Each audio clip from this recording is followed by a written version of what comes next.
A Escrava, de Maria Firmina dos Reis. Em um salão onde se achavam reunidas muitas pessoas distintas e bem colocadas na sociedade, e depois de versar a conversação sobre diversos assuntos mais ou menos interessantes, recaiu sobre o elemento servil. O assunto era, por sem dúvida, de alta importância. A conversação era geral. As opiniões, porém, divergiam. Começou a discussão.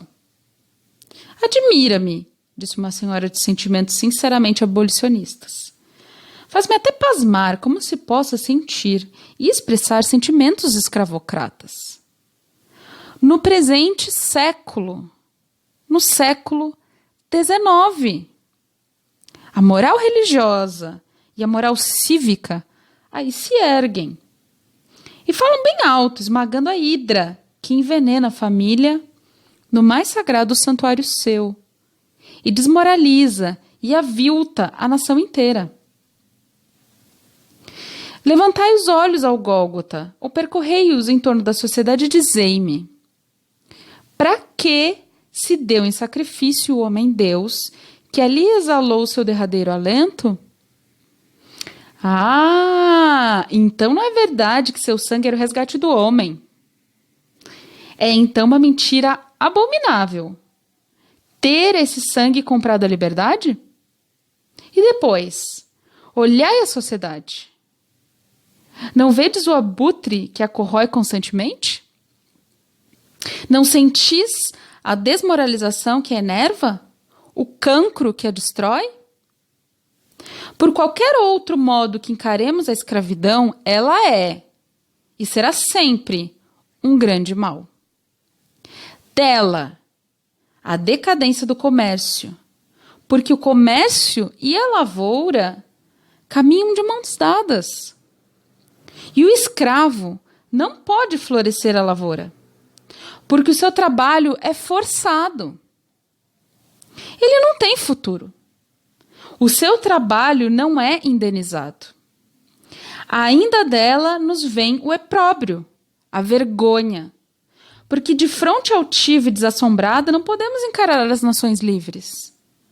Por isso que o estigma da escravidão, pelo cruzamento das raças, estampa-se na fronte de todos nós.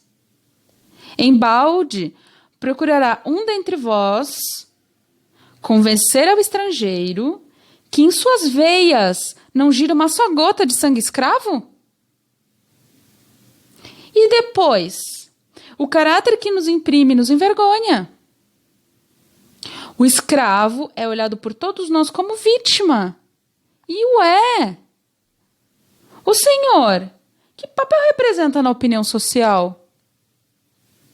O senhor é o verdugo. E esta qualificação é hedionda. Eu vou narrar-vos, se me quiseres prestar atenção, um fato que ultimamente se deu. Poderia citar-vos uma infinidade deles. Mas este basta para provar o que acabo de dizer sobre o algoz e a vítima. E ela começou. Era uma tarde de agosto, bela como um ideal de mulher, poética como um suspiro de virgem, melancólica e suave como sons longínquos de um alaúde misterioso. Eu cismava, embevecida na beleza natural das alterosas palmeiras que se curvavam gemebundas ao sopro do vento que gemia na costa. E o sol, dardejando seus raios multicores, pendia para o ocaso em rápida carreira. Não sei que sensações desconhecidas me agitavam, não sei. Mas sentia-me com disposições para o pranto. De repente, uns gritos lastimosos, uns soluços angustiados feriram-me os ouvidos. E uma mulher correndo e em completo desalinho passou por diante de mim e como uma sombra desapareceu. Seguia com a vista. Ela, espavorida e trêmula, deu volta em torno de uma grande moita de murta e, colocando-se no chão nela, se ocultou. Surpresa com a aparição daquela mulher que parecia foragida, daquela mulher que um minuto antes quebrara a solidão com os meus ais lamentosos, com gemidos magoados, com gritos de suprema angústia. Permaneci com a vista alongada e olhar fixo no lugar em que havia ocultar-se. Ela, muda e imóvel, ali quedou-se. Eu então a mim mesma interroguei. Quem será a desditosa? Ia procurá-la, coitada. Uma palavra de animação, um socorro, algum serviço, lembrei-me, poderia prestar-lhe. Então ergui-me. Mas no começo mesmo em que este pensamento, que acode a todo homem em idênticas circunstâncias, se me despertava, um homem apareceu no extremo oposto do caminho. Era ele de cor parda, de estatura elevada, largas espáduas, cabelo negro e anelado. Fisionomia sinistra era desse homem, que brandia brutalmente na mão direita um azorrague repugnante e na esquerda deixava pender uma delgada corda de linho. Inferno, maldição! Bradara ele com voz rouca. Onde estará ela? E prescrutava com a vista por entre os arvoredos desiguais que desfilavam à margem da estrada. Tu me pagarás, resmungava ele, e aproximando-se de mim. Não viu minha senhora? Interrogou com acento, cuja dureza procurava reprimir. Não viu por aqui passar uma negra que me fugiu das mãos ainda há pouco? Uma negra que se finge de doida. Tenho as calças rotas de correr atrás dela por essas brenhas. Já não tenho fôlego. Aquele homem de aspecto feroz era o algoz daquela pobre vítima. Compreendi com horror. Do pronto, tive um expediente. Via! Tornei-lhe com a naturalidade que o acaso exigia. Via! E ela também me viu. Corri em direção a este lugar, mas parecendo intimidar-se com minha presença, tomou direção oposta, volvendo-se repentinamente sobre seus passos. Por fim, a vi desaparecer, internando-se na espessura, muito além da senda que ali se abre. E dizendo isso, indiquei-lhe com um aceno a senda que ficava a mais de 100 passos de distância, aquém do morro em que me achava. Minhas palavras inexatas, o ardil de que me servi, visavam a fazê-lo retroceder. Logrei o meu intento. Franziu o sobrolho e sua fisionomia atraiu a cólera que o assaltou. Mordeu os beiços e rugiu. Maldita negra! Esbaforido, consumida, meter-me por esses caminhos, pelos matos, em procura daquela preguiçosa.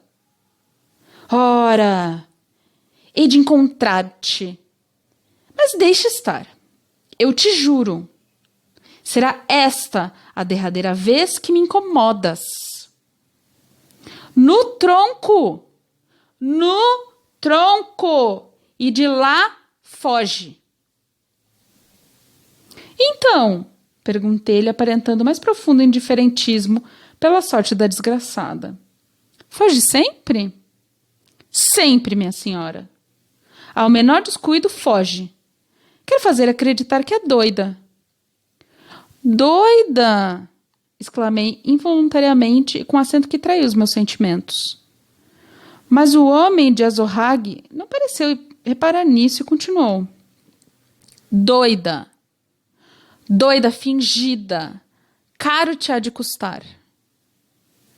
Acreditei-o, o senhor daquela mísera, mas empenhado em vê-lo desaparecer daquele lugar, disse-lhe: a noite se avizinha, e se a deixa ir mais longe, difícil lhe será encontrá-la. Tem razão, minha senhora. Eu parto imediatamente. E, cumprimentando-me rudemente, retrocedeu correndo à mesma entrada que lhe tinha maliciosamente indicado. Exalei um suspiro de alívio ao vê-lo desaparecer na dobra do caminho. O sol de todo sumia-se na orla cinzenta do horizonte. O vento paralisado não agitava as franças dos anosos arvoredos. Só o mar gemia ao longe da costa, semelhando o arquejar monótono de um agonizante. Ergui ao céu um voto de gratidão e lembrei-me que era tempo de procurar minha desditosa protegida.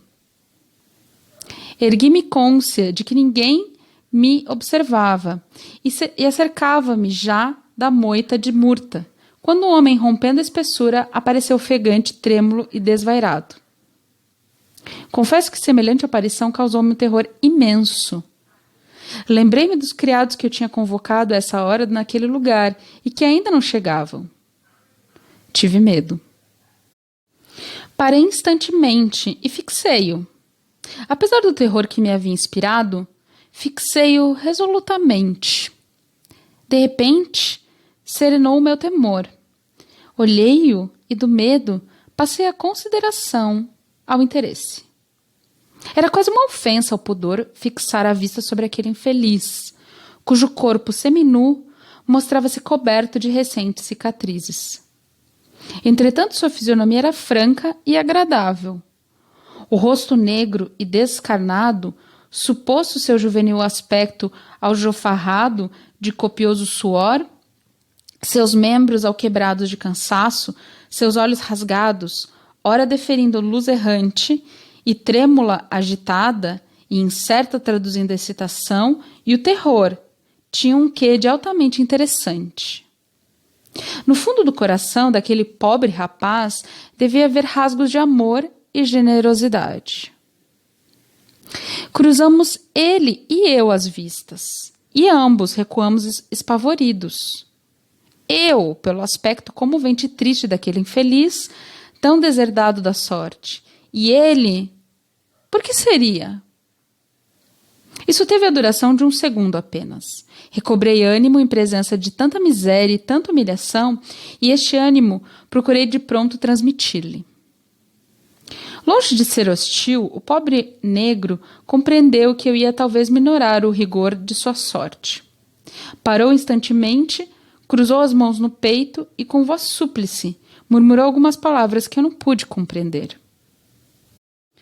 Aquela atitude comovedora despertou-me compaixão. Apesar do medo que nos causa a presença de um calhombola, aproximei-me dele e, com voz que bem compreendeu ser protetora e amiga, disse-lhe: "Quem és, filho? O que procuras?" "Ah, minha senhora!" exclamou, erguendo os olhos ao céu. "Eu procuro minha mãe, que correu nessa direção, fugindo ao cruel feitor que a perseguia. Eu também agora sou um fugido, porque há uma hora deixei o serviço para procurar minha pobre mãe, que além de doida está quase a morrer. Não sei se ele a encontrou, e o que será dela? Ah, minha mãe! É preciso que eu corra a ver se a acho antes que o feitor a encontre." "Aquele homem é um tigre, minha senhora, é uma fera." Ouvia-o, sem me interromper. Tanto interesse me inspirava o mísero escravo.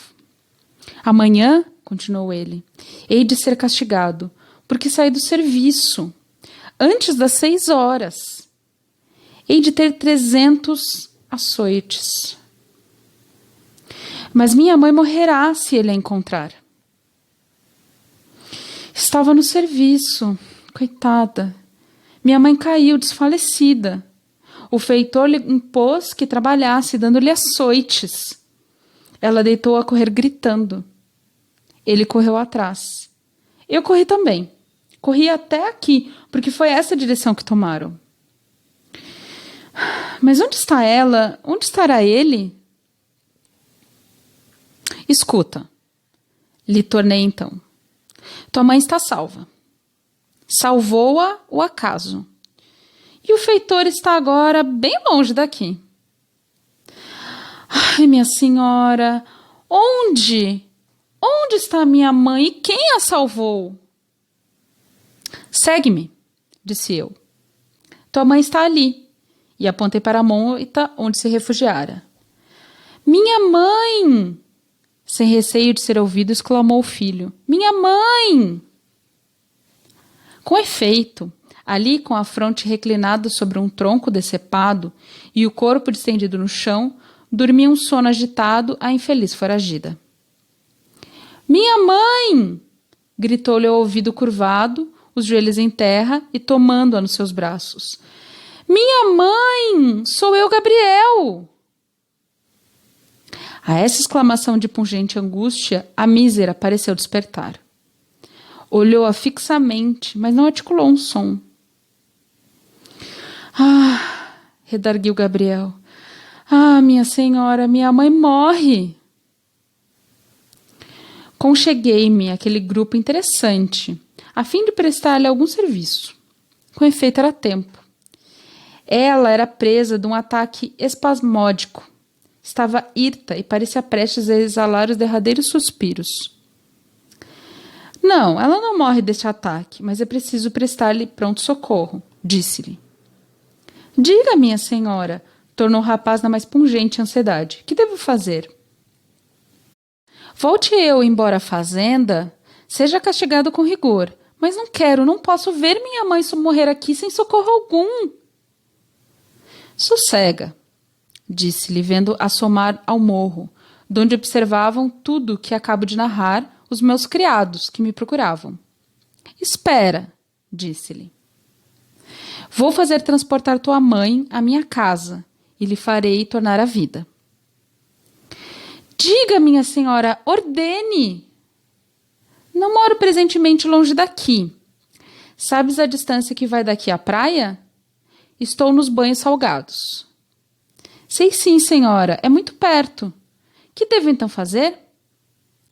Tu e estes homens, os criados acabavam de chegar, vão transportá-la imediatamente à minha morada, e lá procurarei animá-la. Oh, minha senhora, que bondade! Foi só o que disse, e ato contínuo, tomou nos braços a pobre mãe, ainda entregue ao seu dorido paroxismo. Disse, minha senhora, eu só levaria minha mãe ao fim do mundo. Senti-me tocada de veneração em presença daquele amor filial tão singelamente manifestado. Sigamos então, tornei eu. Gabriel caminhava tão apressadamente que eu mal podia acompanhá-lo. Em menos de 15 minutos, transpunhamos o umbral da casinha, que há 2 dias apenas eu habitava. Eu bem conhecia a gravidade do meu ato. Recebi em meu lar 2 escravos foragidos. E escravos, talvez, de algum poderoso senhor. Era expor-me à vindita da lei. Mas, em primeiro lugar, o meu dever. E o meu dever era socorrer aqueles infelizes. Sim, a vindita da lei. Lei que, infelizmente, ainda perdura. Lei que garante ao forte o direito abusivo e execrando de oprimir o fraco. Mas deixar de prestar auxílio àqueles desgraçados tão abandonados, tão perseguidos, que nem para a agonia derradeira, nem para transpor esse tremendo portal da eternidade, tinham sossego ou tranquilidade. Não. Tomei com coragem a responsabilidade do meu ato. A humanidade me impunha esse santo dever. Fiz deitar a moribunda em uma cama. Fiz abrir as portas todas para que a ventilação se fizesse livre e boa. E prestei-lhe os serviços que o caso urgia. E com tanta vantagem que em pouco recuperou os sentidos. Olhou em torno de si como que espantada do que via e tornou a fechar os olhos. Minha mãe! Minha mãe! De novo exclamou o filho. Ao som daquela voz chorosa e tão grata, ela ergueu a cabeça, distendeu os braços e com voz débil murmurou. Carlos! Urbano! Não, minha mãe, sou Gabriel. Gabriel! Tornou ela com voz estridente. É noite e eles para onde foram? De que ela fala? Interroguei Gabriel, que limpava as lágrimas na coberta da cama de sua mãe. É doida, minha senhora. Fala de meus irmãos Carlos e Urbano, crianças de 8 anos, que meu senhor vendeu para o Rio de Janeiro. Desde esse dia ela endoideceu.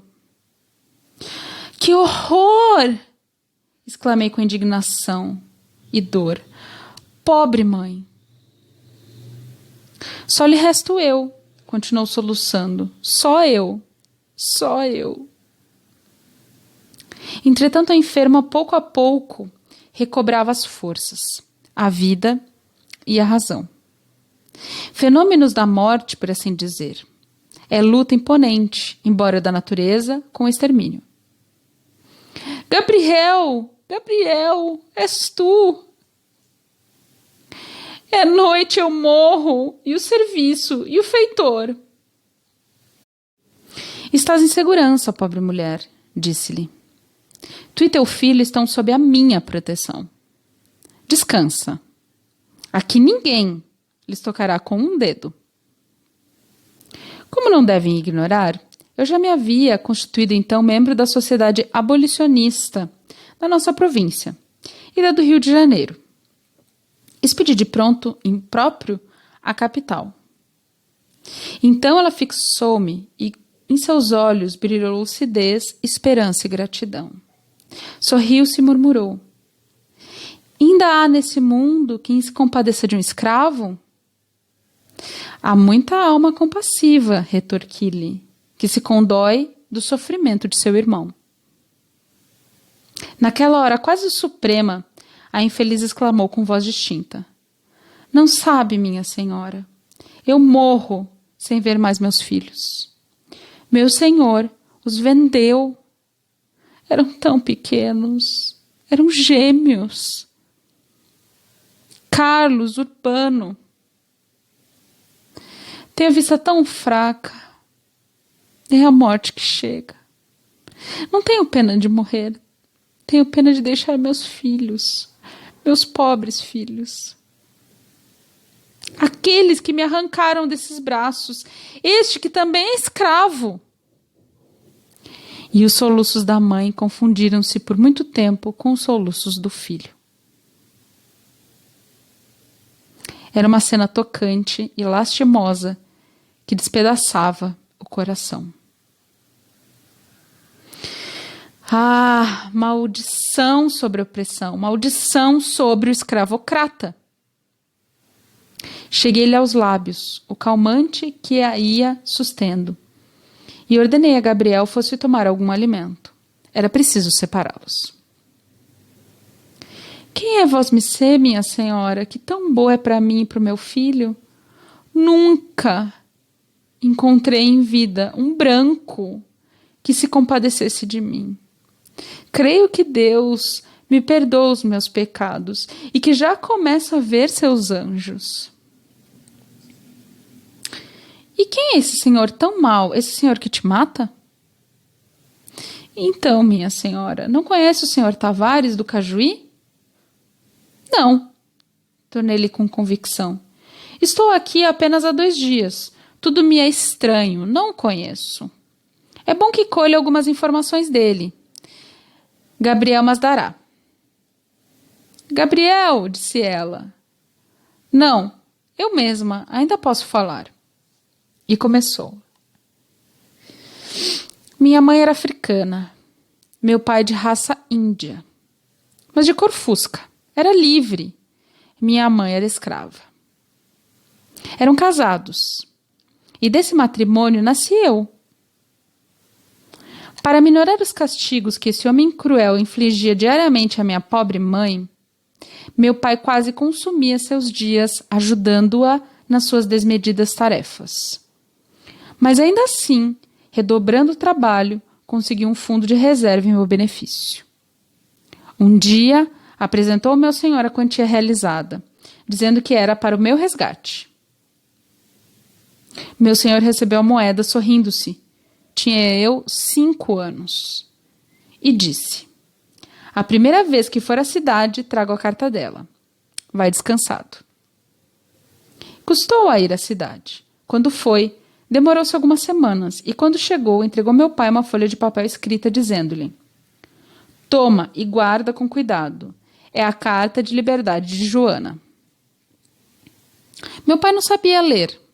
De agradecido, beijou as mãos daquela fera.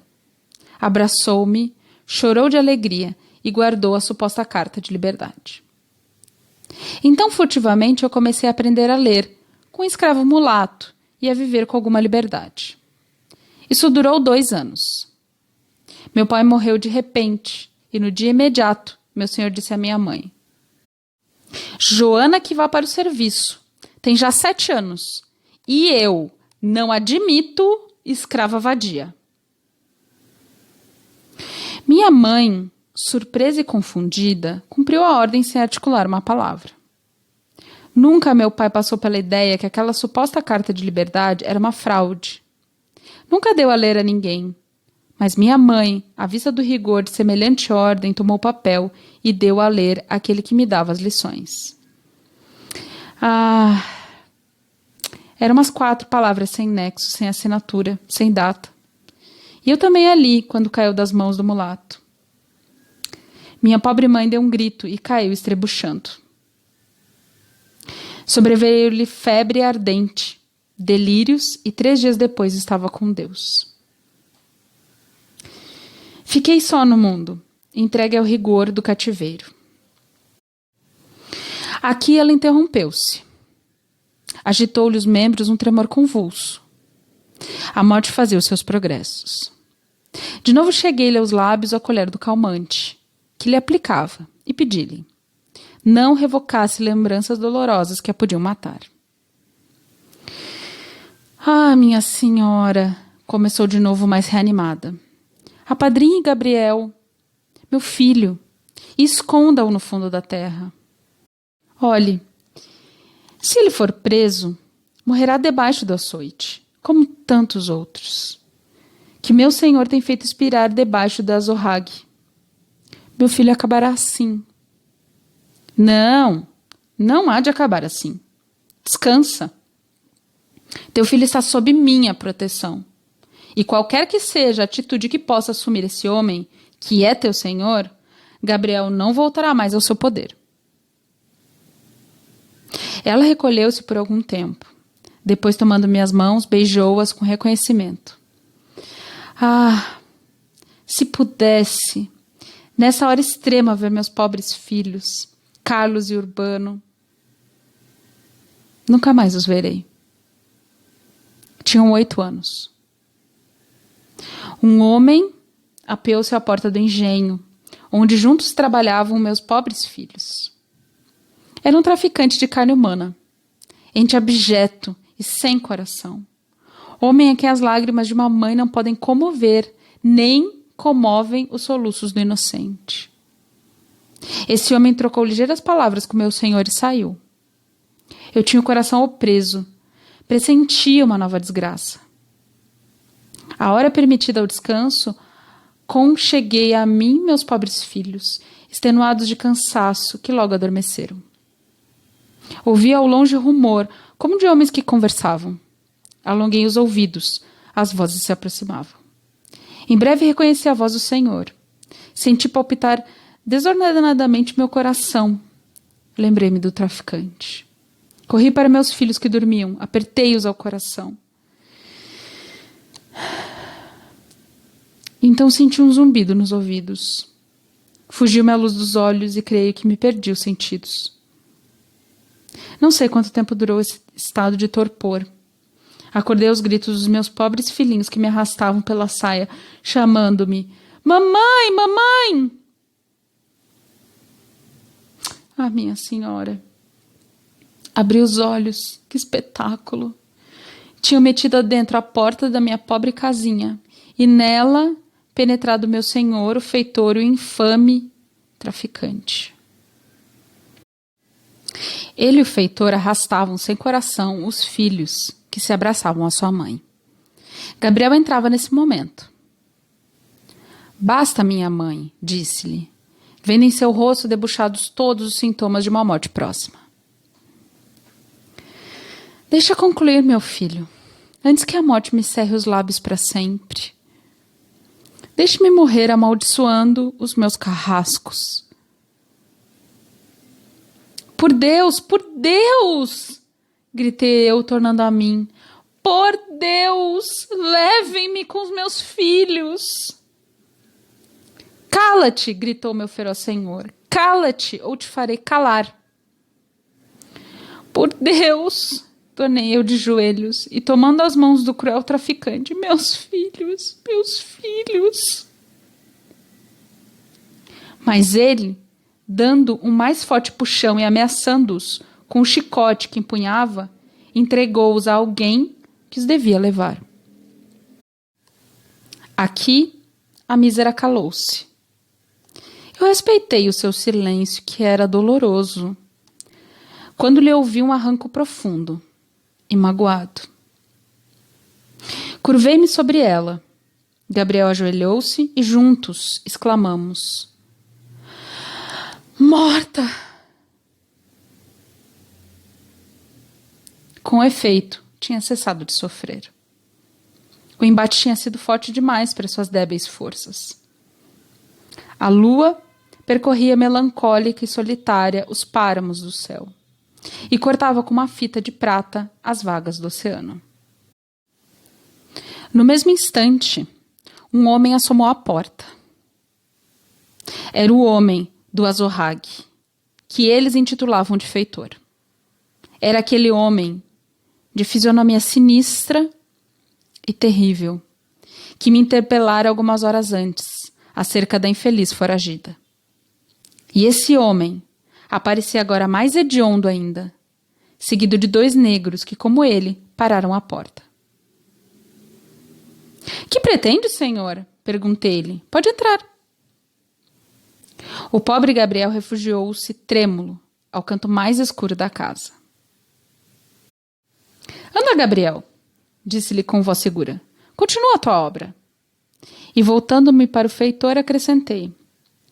Eu e este desolado filho ocupamo-nos em cerrar os olhos à infeliz, a quem o cativeiro e o martírio despenharam tão depressa na sepultura. Comovidos em presença da morte, os 2 escravos deixaram pender a fronte no peito. O próprio feitor, ao primeiro ímpeto, teve um impulso de homem. Mas recompondo de pronto na rude e feroz fisionomia, disse-me: É hoje a 2ª vez que a encontro, minha senhora. Entretanto, não sei ainda quem falo. Peço-lhe que me diga o seu nome, para que eu conheça o patrão, o senhor Tavares. É escandalosa, a minha senhora, a proteção que dá a esses escravos fugidos. Estas palavras inconvenientes mereceram meu desdém. Não lhe retorqui.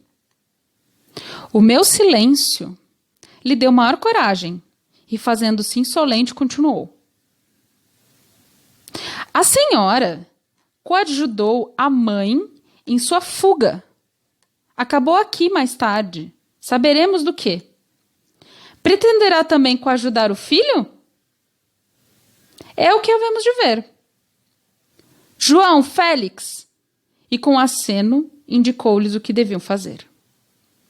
Gabriel, que é o meu chamado, voltara para junto do cadáver de sua mãe, sentindo que o vinham prender, levantou-se, espavorido, sem saber o que fazer.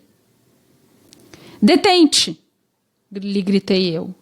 Está sob a minha imediata proteção. E voltando-me para o homem do Azorrague, disse-lhe: Insolente! Nem mais uma palavra. Vai-te! Diz ao teu amo. Miserável instrumento de um escravocrata! Diz a ele que uma senhora recebeu em sua casa uma mísera escrava, louca, porque lhe arrancaram dos braços 2 filhos menores e os venderam para o sul. Uma escrava moribunda, mas ainda assim perseguida por seus implacáveis algozes. Vai-te e entrega-lhe este cartão. Aí achará meu nome. Vai e nunca mais nos tornemos a ver. Ele mordeu os beiços para tragar o insulto e desapareceu. No dia seguinte, era já de tarde. Estava quase a desfilar o saimento da infeliz Joana, quando à porta de minha casinha vi apear-se um homem. Era o Sr. Tavares. Cumprimentou-me com maneiras da alta sociedade e disse-me: Desculpe-me, querida senhora, se me apresentou em sua casa tão brusca e desasadamente. Entretanto, sem cerimônia, senhor, disse-lhe, procurando abreviar aqueles cumprimentos que me incomodavam. Sei o motivo que aqui o trouxe, e podemos, se quiser, encetar já o assunto. Custava-me, confesso, estar por longo tempo em comunicação com aquele homem que encarava sua vítima sem consciência, sem horror. Peço-lhe 1000 desculpas se a vim incomodar. Pelo contrário, retorqui-lhe. O senhor poupou-me o trabalho de o ir procurar. Sei que esta negra está morta, exclamou ele. O filho acha-se aqui. Tudo isso teve a bondade de comunicar-me ontem. Essa negra, continuou, olhando fixamente para o cadáver. Esta negra era alguma coisa monomaníaca. De tudo tinha medo, andava sempre foragida. Nisto consumiu a existência. Morreu, não lamento essa perda. Já para nada prestava. O Antônio, meu feitor, que é um excelente e zeloso servidor, é que se cansava em procurá-la. Porém, minha senhora, este negro, designava o pobre Gabriel. Com este negro, a coisa muda de figura. Minha querida senhora, esse negro está fugido. Espero mo entregará, pois sou o seu legítimo senhor e quero corrigi-lo. Pelo amor de Deus, minha mãe! Gritou Gabriel, completamente desorientado. Minha mãe, leva-me contigo! Tranquiliza-te, lhe ordenei com calma. Não te hei já dito que te acha sob minha proteção? Não tem confiança em mim? Aqui, o Sr. Tavares encarou-me estupefato e depois perguntou-me: que significam essas palavras, minha querida senhora? Não a compreendo. Vai compreender-me, retorqui, apresentando-lhe um volume de papéis subscritados e competentemente selados. Rasgou o subscrito e leu-os. Nunca em sua vida tinha sofrido tão extraordinária contrariedade. Sim, minha cara senhora, redarguiu terminando a leitura. O direito de propriedade, conferido outrora por lei a nossos avós, hoje nada mais é do que uma burla. A lei retrogradou. Hoje, protege-se escandalosamente o escravo contra seu senhor. Hoje, qualquer indivíduo, diz a um juiz de órgãos, em troca dessa quantia, exige a liberdade do escravo fulano. Haja ou não a aprovação do seu senhor. Não acham isso interessante? Desculpe-me, Sr. Tavares, disse-lhe. Em conclusão, apresento-lhe um cadáver e um homem livre. Gabriel, ergue a fronte. Gabriel, és livre. O Sr. Tavares cumprimentou e retrocedeu no seu fagoso alazão, sem dúvida alguma, mais furioso que um tigre.